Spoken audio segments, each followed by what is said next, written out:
Hello everyone, welcome back to the library. Today's video answers the question, what does coaching involve in practice? And I hope you'll find it a useful addition to your research into coaching generally. Well, the answer depends on whether you're doing individual coaching or business growth coaching. Individual coaching focuses on you personally doing things to change or improve your career, your life, your performance, your presentation skills, or your own whatever it is you want to focus on. And if you want to get an idea of how broad are the issues that people want to address in practice, then take a look in the library at my answer to the question, what does coaching cover? You might be surprised.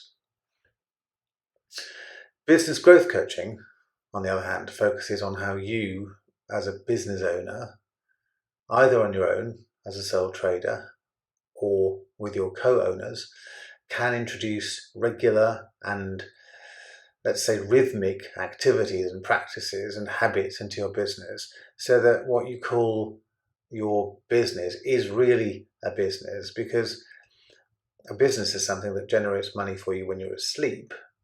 Rather than what you call a business, which is actually being no more than a job that requires you to work all hours of the day and night, and which, after you've generated your revenue and paid off your suppliers and other business costs, leaves just enough, if you're lucky, for you to get by with.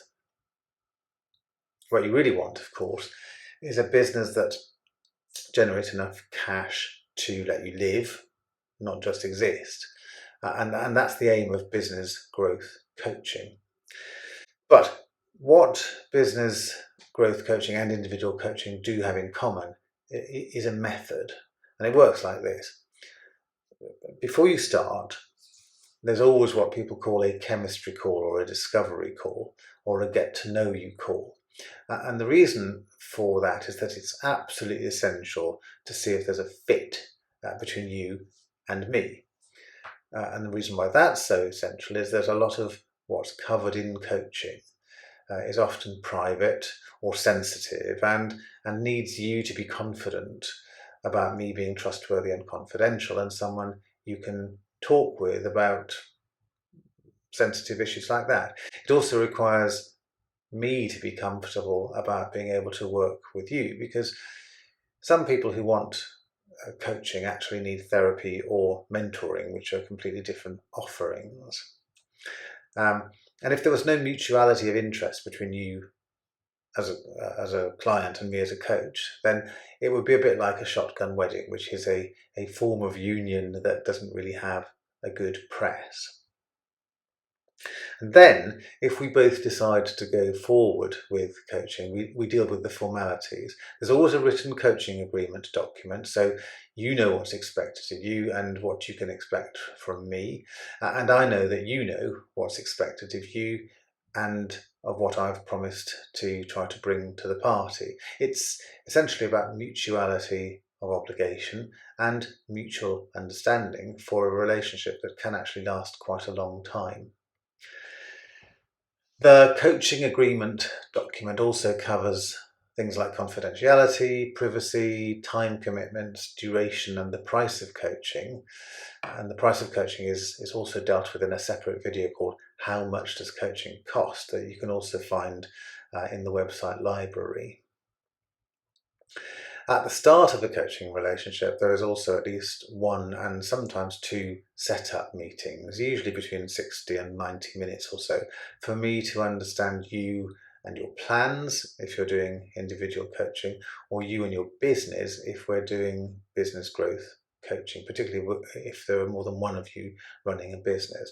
And this is really important upfront investment of time. It's a bit like dating before you decide to go steady.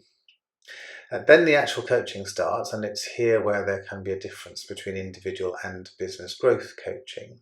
In my experience, individual coaching is best done in 60-minute chunks every couple of weeks or so, although some people prefer to engage more frequently. And the reason is that the 2-week interval is a useful time for you to think about what we've discussed and then prepare to do things and then do those things and try them out and then get ready for the next coaching session. And it's also because life gets in the way often when you're doing individual coaching and you have a family and friends and your job to juggle as well as your own personal interests. In contrast, I find that business growth coaching is best done in 30 to 45-minute chunks maximum every 2 weeks, without fail, barring illness or holiday. And the reason is that building up and developing and exploring and growing and refining your business and your customer or client base can only be done if you're on it all the time. And what I suggest to people is that you're on it for, let's say, 90 minutes every day, which then means that our coaching session every 2 weeks or so are basically catch-ups and check-ins. And if you spend more than half an hour on coaching every 2 weeks, then it takes time away from you running your business. Now, I know that may sound a lot, but it's a bit like having an uninterrupted meeting with yourself that you don't interrupt in the same way as you wouldn't interrupt someone else's meeting. And the reason this works is that when you do business growth coaching, you also get a detailed workbook, 4 of them in total, as a coaching program progresses, to support you and guide you so you're not alone. And there are also 2 common features of all coaching. The first is that I do expect you to put your meetings or our meetings in your diary for 6 months in advance, whether it's a 2 or a 3-week series, because it means you have something to focus on, and it also tests your commitment. Remember, though, that you can cancel a coaching agreement at any time on 1 month's notice. You're not tied in.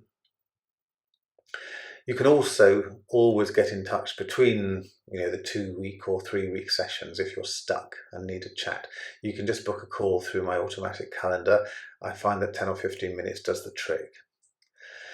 The second is that regardless of whether we're doing individual or business growth coaching, there will be a mixture of conversations, some practical exercises, some face-to-face in-person work, other work on Zoom, and some written work, some actual activities involving other people and other organisations, even if that only extends to Facebook or LinkedIn groups. And then later on, there'll be a focus on understanding your numbers. In other words, reading and understanding your profit and loss and management and other accounts, because then you know how much you have to spend to make money, what's your break-even point, and knowing the point when, if the numbers stand up, you start to be profitable. So there you have it. That's what coaching means in practice and in a nutshell. If you want to read the text of this video and the other videos I've done, you can find everything in the library on wxl.coach. And if you have any other questions you'd like answering that are not in the library, just let me know and I'll try to fix it using the contact details at the bottom of the screen. And if it's relevant, I'll prepare an answer and add it to the library. Thanks for listening.